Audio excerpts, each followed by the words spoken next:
represent the Little Giant Vacuum Cleaner Company of Walla Walla, Washington. And if you watch closely, you will notice the powerful action of this machine as it removes completely and forever all foreign particles from around the room. I realize that you may not be ready to purchase Little Giant right now, but if you ever do, just remember the Little Giant Vacuum Cleaner Company of Walla Walla, Washington. This is Raven. I'm a survivor of a 16-year marriage to a covert narcissist or someone with borderline personality disorder. I'm not sure because the two disorders seem to overlap each other. And the people that I'm going to talk about in this video have not been officially diagnosed by a healthcare provider with narcissistic personality disorder or borderline personality disorder. This is simply my opinion based on a 16-plus year marriage and observations of their behavior. Now, that being said, I've done a series of videos called Narcissists Are Ridiculous. And it's really to highlight the things that when I was in that narcissistic family that seemed okay at the time because I was being told that that's my version of reality that I should accept, that this is normal. But now, you know, taking a step back, I look at it and I'm like, yeah, this stuff was crazy. This stuff was, you know, to not use a better word, ridiculous. Now, we just finished studying personality disorders in nursing school. And, you know, I actually did pretty good on the test, but I think that's because I've spent the last 2 years researching personality disorders on YouTube and the internet, trying to figure out what the hell happened for the 16 years that I was in this narcissistic family. Because a lot of times, the things that they did were crazy and just that they're funny to people who are not in that situation. But when you're in that situation, you're not able to take a step back and say, whoa, wait a minute, something's not right here.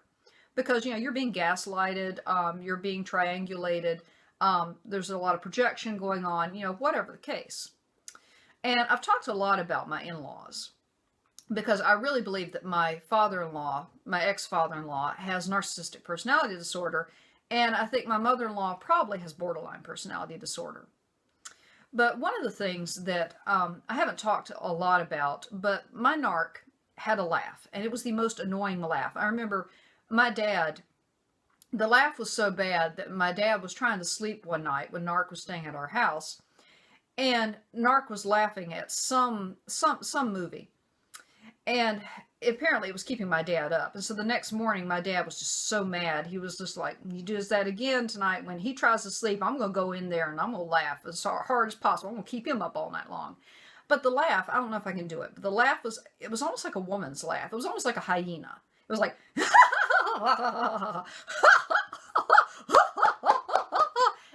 it's very over-exaggerated. It's almost like a cartoon character.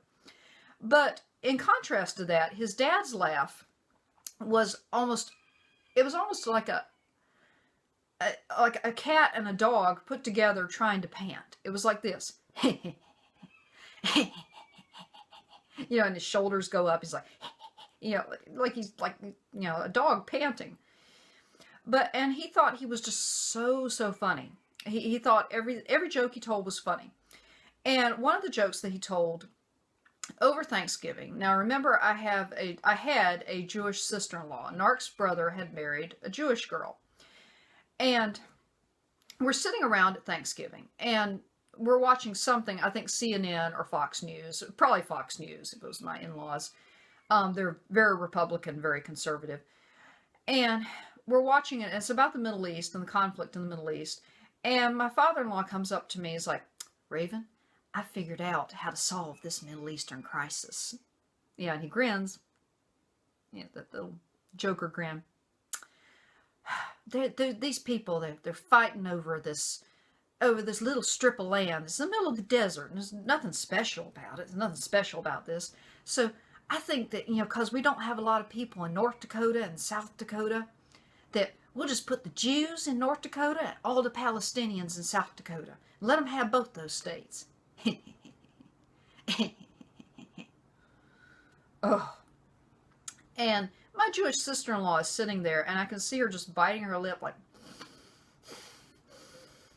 you know, like, don't say anything, don't say anything, don't say anything, you know, and then she just kind of, you know, and then gets up and leaves.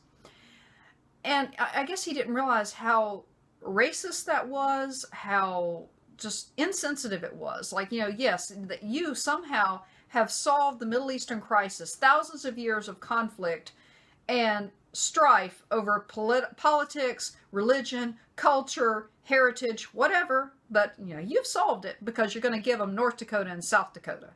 Forget the fact that the Indians have been fighting over those lands, and especially what we did to Mount Rushmore, which was a sacred spot for them. But now let's desecrate it more by having Jews and Palestinians move in. Of course, that solves everything. But he thought of himself as really clever and thought of himself as a very smart intellectual person. And he was a professional because he was a county manager. And, he was making $150,000, $200,000 a year. Yet he didn't know how to use Google. Because, and this was not 10 years ago. This was like maybe 4 years ago. And, when he was talking about something, I said, you should look that up on Google. He's like, what's Google? And he did not know what Google was. He didn't know about Firefox, Internet Explorer, Bing, Yahoo, none of these things. And he said, I have people who look those things up for me.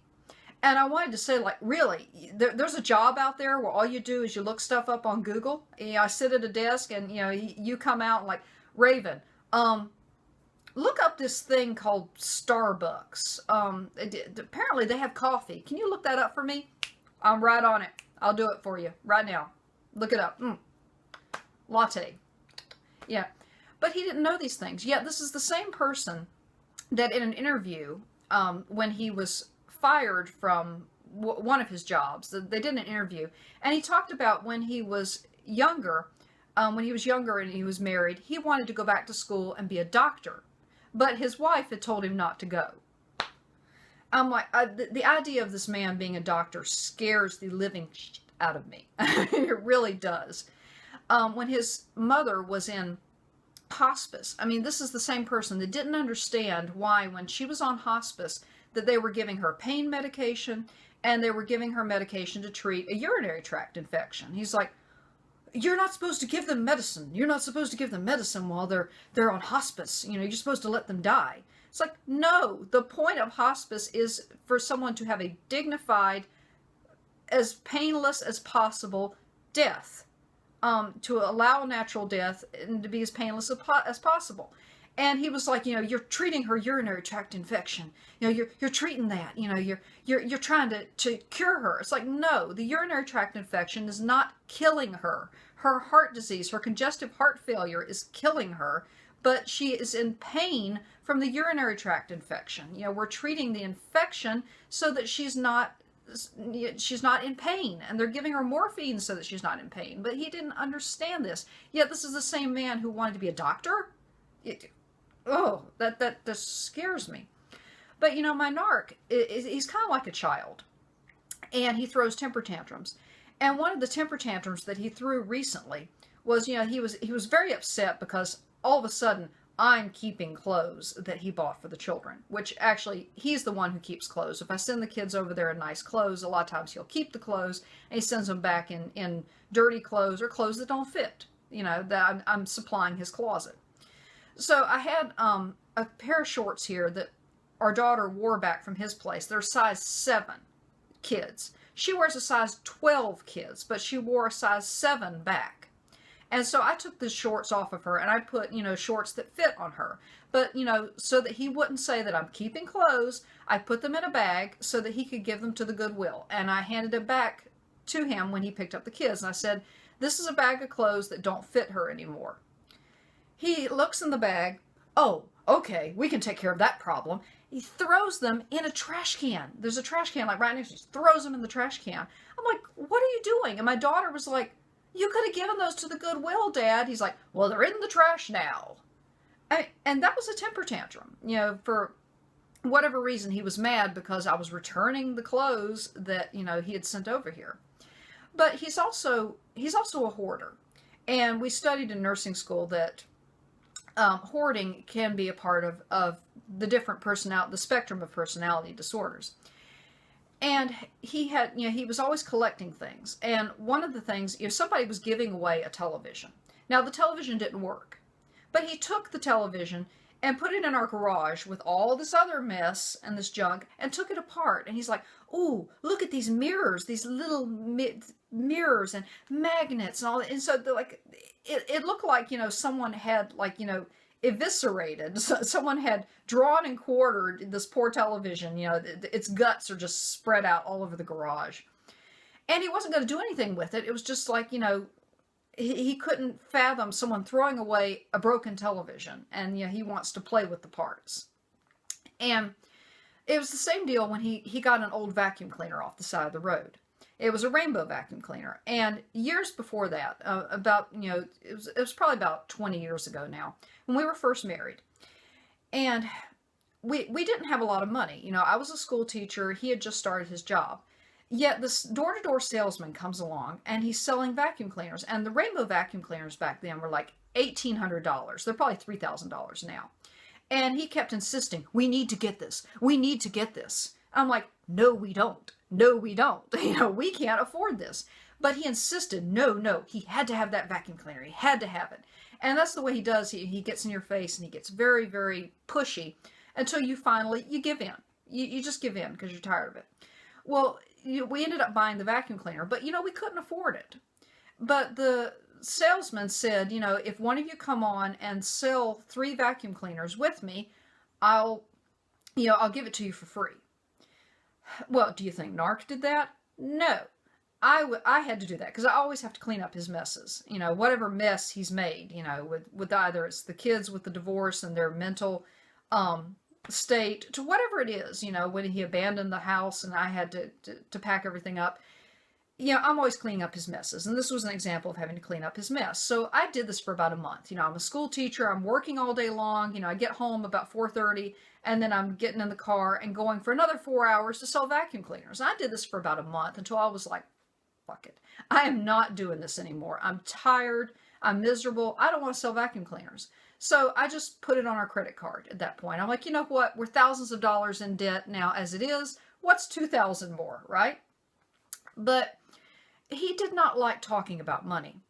And, this is the same person that, wanted to spend $2,000 on a vacuum cleaner. Yet, if I even talked about money, he's like, "Oh, don't talk to me about money. I don't want to talk about money."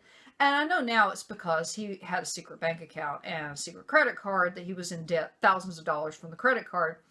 But I didn't know it at the time.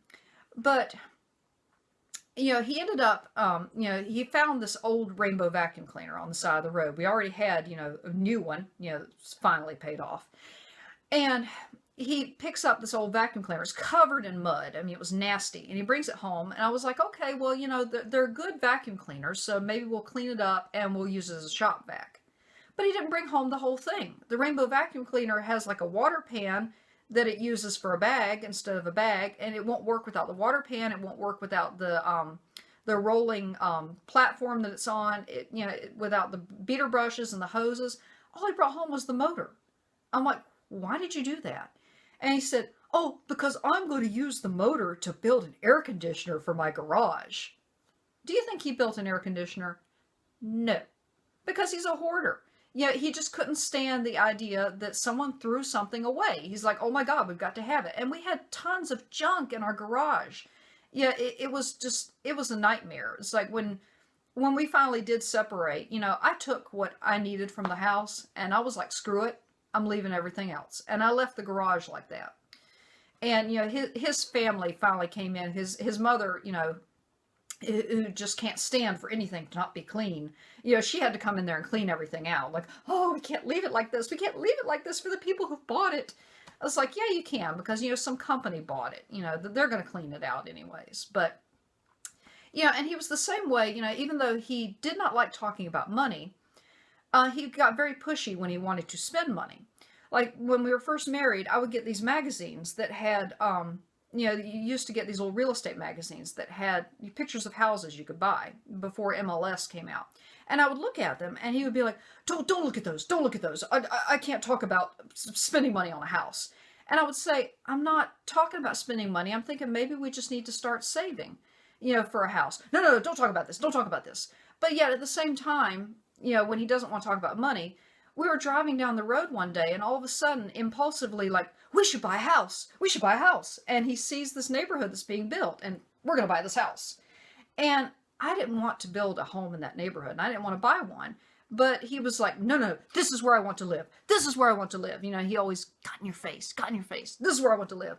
So, you know, I acquiesced, and we ended up building a house in that neighborhood. But the home values just tanked in that neighborhood. And they ended up, you know, there was an abandoned house in the neighborhood. They found a dead body in it. Our neighbors had their car stolen, and it had their cell phone in it. And when they called the cell phone, the people who stole their car said, you know, if you call the police, we'll come back and kill you in your sleep. You know, that house ended up being a nightmare. But, you know, it was because the narc wanted it, and it was impulsive. And it's because narcissists are ridiculous, you know. And, you know, now he's living in a condo that's, you know, the value's going down, you know, that he just had to live there, you know, and he got his parents to buy it for him, you know. But narcissists are ridiculous, they're impulsive, they're hoarders, they're not self-aware, but they're ridiculous. Well, that's all for now. Be vigilant, be safe, take care.